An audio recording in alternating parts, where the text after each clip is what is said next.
بسم اللہ والصلاۃ والسلام علی رسول اللہ خاتم النبیین ورحمۃ اللہ عالمین۔ ایک سوال آیا ہے جی کہ اسلام ایک ضابطہ حیات ہے، اور اس پر جب قرون اولیٰ کے مسلمان عمل پیرا ہوئے تو انہوں نے نہ صرف ایک ویلفیئر اسٹیٹ قائم کی بلکہ اسٹیٹ کو ایکسپینڈ کیا، اور وہ بالآخر 3 کانٹیننٹس تک چلی گئی۔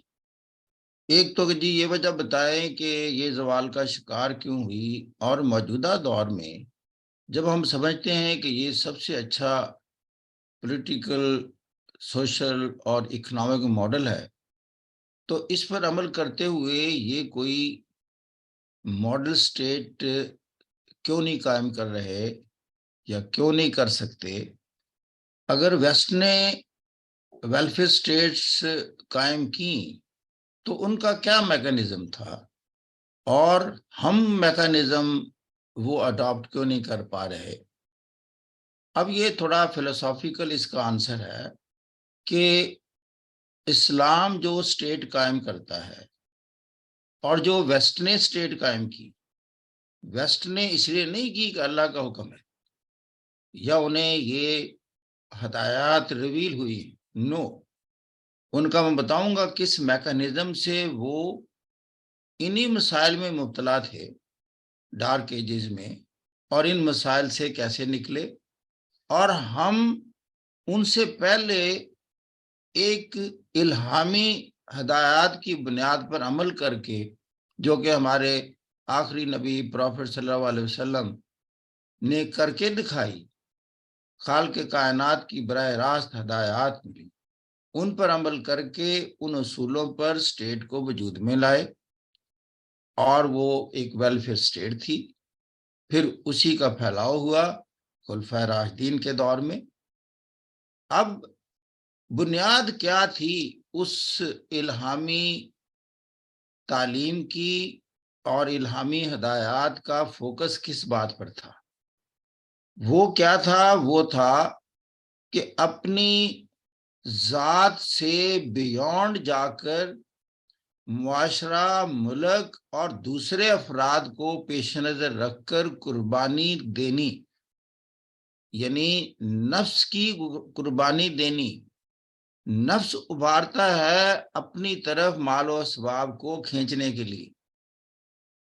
اسلام کی روح وہ تھی کہ آپ نے نفس پر ضرب لگانی، اور جب یہ نفس پر ضرب لگا لیں گے تو لوٹ کھسوٹ ختم ہو جائے گی۔ معاشرے کا مسئلہ لوٹ کھسوٹ ہے، معاشرے کا مسئلہ دوسروں کے حقوق غصب کرنا ہے، کمزور لوگوں کی عزتیں پامال کرنا ہے، کمزوروں کو لوٹنا ہے۔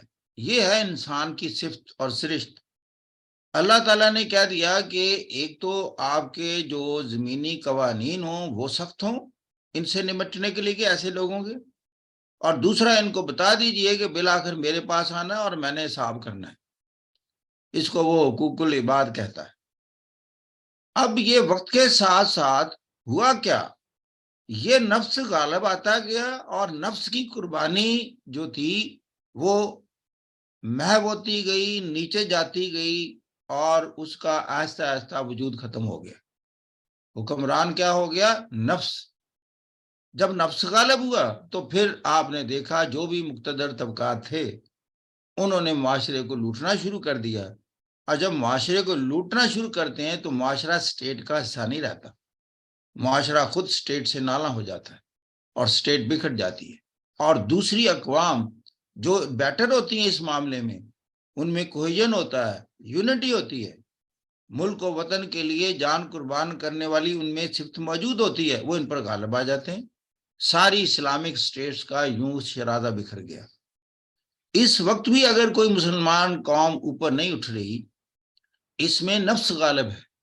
یہاں کرپشن کی انتہا، لوٹ کھسوٹ کو انگلش میں کہتے ہیں کرپشن، یعنی کرپشن کے ذریعے اقتدار میں آنا، اور اقتدار میں آ کر پھر کرپشن کے ذریعے اپنے اعمال و اسباب میں اضافہ کرنا، اور اگلی دفعہ اقتدار میں آنے کے لیے رستہ ہموار کرنا۔ یہ ہے سارا سسٹم۔ ابھی میں دیکھ رہا تھا ویسٹ افریقہ میں کوئی 7 ممالک ہیں جن میں اس وقت انریسٹ ہے، اور انتہائی جو کہتے ہیں ناگفتہ بے پوزیشن ہے ان کی اکانومی کی، اور کچھ میں تو ملٹری کو آئے ہوئے ہیں اور کچھ میں سول جنگیں جاری. آلموسٹ 50% افریقہ میں ایسے ہے. وہاں کرپشن کا دورہ ہے irrespective آف ریلیجن. اب آپ نے پوچھا کہ جی جو ویسٹ ہے یہ کرپشن پر قابو مقابلتاً انہوں نے کیسے پایا، اور وہ ویلفیئر اسٹیٹ کے لیول تک خود کو کیسے لے کے گئے، جبکہ آج سے 200 سال پہلے ان کا کوئی حال نہیں تھا. یہ بالکل اسی طرح تھے جس طرح تھرڈ ورلڈ کنٹریز ہوتے. وہاں بھی استحصالی طبقات کا راج ہوتا تھا، کنگ ہوتا تھا اور چرچ ہوتا تھا، مل کر یہ لوٹتے تھے عوام الناس کو. اب وہاں نہ کوئی نبی آیا اس حساب سے 200 سال پہلے، تو نہ کوئی الہامی گائیڈنس تھی ان کے پاس اس طریقے سے. اگر موجود بھی تھی بائبل کی شکل میں تو اس کو تو درخورے اتنا ہی نہیں سمجھتا. جس طرح ہم ریلیجن میں بائی نیم مسلمان تو ہیں، ہم نے قرآن کی تعلیمات کو ویسے رکھا ہوا ہے ثواب کے لیے، لیکن اس پر عمل میں ہم بہت پیچھے ہیں، بلکہ اس کے برعکس ہم عمل کرتے ہیں. تو وہاں تبدیلی واقع ہوئی اویئرنیس سے. عوام میں ایک اویئرنیس کریٹ ہوئی، وہ ہوئی جب وہاں پریس ایجاد ہوا. دیکھیں یہ جب مڈل کلاس جو ہے یہ جب اکٹھی ہوتی ہے اور آواز اٹھاتی ہے تو اس کا اثر ہوتا ہے. اب جب تک پریس ایجاد نہیں تھا اور مینز آف کمیونیکیشن ابھی پھیلے نہیں تھے، تو یہ انسان میں اکٹھے ہونے کی صلاحیتیں بھی کم تھی، کیونکہ مینز آف کمیونیکیشن اور انفارمیشن کے ذرائع جو ہیں پہلے تو ریٹن فارم میں، یعنی پریس جسے ہم کہتے ہیں اخبار ہی ذریعہ تھا، ابھی ٹیلی فون ایجاد نہیں ہوا تھا. اس سے باتیں پھیلنا شروع ہوئی کہ یہ لوگوں کا جو ہمیں ہمارے حکمران ہیں ان کی ایسی زندگیاں کیوں ہیں. یہ مڈل کلاس میں بحثیں شروع ہوئیں. جیسے میں کہتا ہوں کہ آپ ہمیشہ وہ ناول ہر بندہ پڑھے، جوزف ہینریو، ہنری فیلڈنگ کا ناول ہے جوزف ہینریو، برطانیہ کی زندگی کے بارے میں. یہ اس دور کی بات ہے جب وہاں جو اقتدار میں طبقات تھے وہ استحصالی نظام قائم کیے ہوئے تھے اور غریب آدمی کا کوئی حال نہیں تھا، اور مڈل کلاس کے لوگ کافی خانوں اور چائے خانوں میں بیٹھ کر اپنے دل کا غبار نکالتے تھے کہ دیکھو جی بڑے آدمی کے خلاف نہ پولیس کوئی کام کرتی ہے، نہ FIR کاٹتی ہے، نہ اس کو گرفتار کر سکتی ہے، اس لیے کہ بڑے آدمی سارے ججوں کے ساتھ کھانا کھاتے ہیں، ججوں کو برائب کر سکتے ہیں، ان کے ساتھ ان کی دوستی ہیں. تو عام آدمی جو ہے کسی اشرافیہ کے کوئی اس کے خلاف بات ہی نہیں کر سکتا، نہ کوئی کیس کر سکتا ہے. یہ جوزف ہینریو میں یہ باتیں ہیں جس دور کی میں بات کر رہا ہوں. اس دور سے بتائیں یہ جو جوزف ہینریو میں ہنری فیلڈنگ نے باتیں لندن کی لکھی ہیں، یہ باتیں آپ کے نہیں ہو رہی اس وقت بحث زیر بحث. اگر یہ حقیقت ہے تو اٹ مینز لندن بھی اسی سٹیج سے اٹھا ہے. پھر کیا ہے کہ جب یہ پریس پھیلا، باتیں بڑھی، they started getting together، جس کو میں کہتا ہوں ایک پھر انسٹیٹیوشن آف پبلک اکاؤنٹیبلٹی تیار ہونا شروع ہو گیا. عوامی احتساب کا ادارہ وجود میں آنا شروع ہوا، یہ اکٹھے ہونا شروع ہو گئے، آواز اٹھانی شروع کر دی، اور پھر آہستہ آہستہ احتجاج کرنے لگ گئے.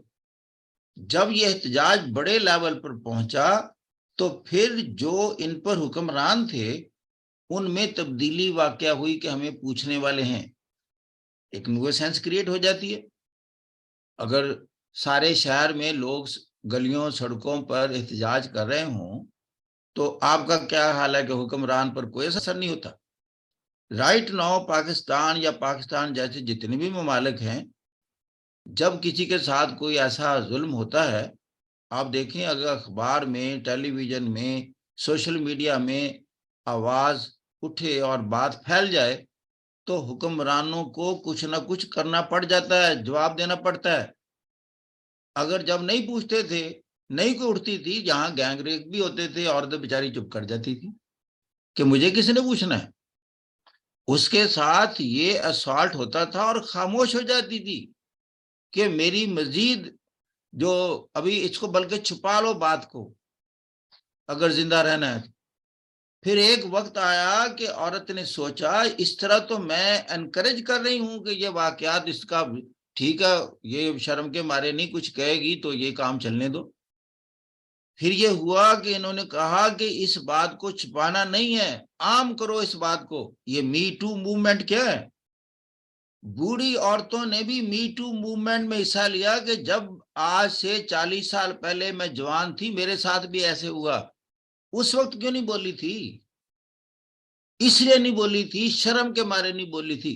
اب کس نے یہ سوچ سکھائی؟ علم یہاں لے کر گیا. بے شک میں 70 سال کی ہوں جی، اور آج سے 50 سال پہلے میرے ساتھ ایسے کسی نے زیادتی کی تھی، آواز اٹھاؤ. پھر ایک نہیں، پھر دوسری بولی، تیسری بولی، چوتھی بولی. می ٹو موومنٹ کیا ہے؟ یہ سوچنے والی باتیں ہیں. آواز اٹھانے سے فرق پڑتا ہے.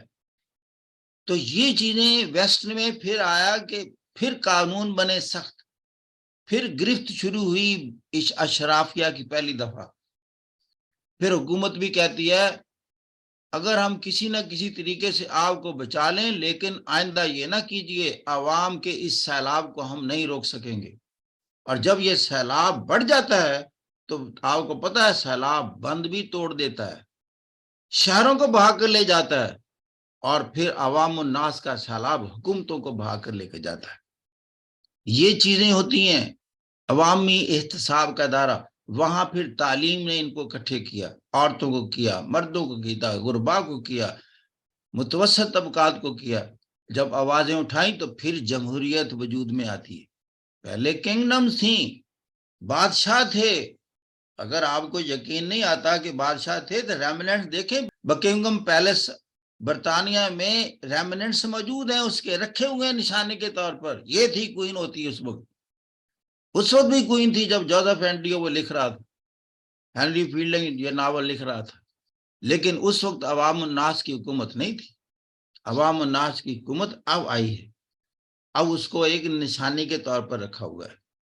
پارلیمنٹ جو قانون پاس کرتی ہے، کوئین سگنیچر کرے نہ کرے، ایک وقت کے بعد وہ قانون کا درجہ اختیار کر جاتی ہے چیز. پہلے کبھی نہیں ہوتا تھا. اب آ جائیں اسلام کا.